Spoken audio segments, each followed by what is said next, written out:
আজকের ওয়েদার বিশাল খারাপ। আকাশটা দেখায় তোমাকে, দেখো বেলা 11টার সময়ের আকাশ, কুয়াশা। হ্যাঁ, 11টার সময় আকাশের এই অবস্থা। তো এখানে আমার রান্না করতে ইচ্ছা করছে না। এই যে আমার হাজবেন্ড, কি গো কি গো, দেখাতে হবে তোমার। আচ্ছা ঠিক আছে,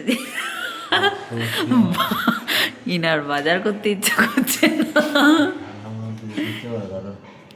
ইনাদের খেতে ইচ্ছা করছে না।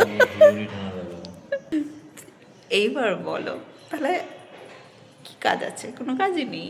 সব ঠান্ডা শীতকাল, চলো লেপ মুড়ি দিয়ে ঘুমাও। আমার হাজব্যান্ডের বাজার করতে ইচ্ছা করছে না, আমার রান্না করতে ইচ্ছা করছে না, মাদের খেতে ইচ্ছা করছে না। আমাদের খিদে পেয়েছে, তাই আমরা খাবো হলো এখন ভাত বাড়ছি। এখানে ভাত আছে, আলু সেদ্ধ আছে। বললাম ডিম সেদ্ধ করবো, বললো না থাক, চলো শুধু আলু সেদ্ধ দিয়ে ঘি দিয়ে খেয়ে নেবো। তো আমরা আলু সেদ্ধ ঘি দিয়ে ভাত খেয়ে আজকে ঠান্ডা ঠান্ডা শীতের মরশুমটা কাটিয়ে দেবো।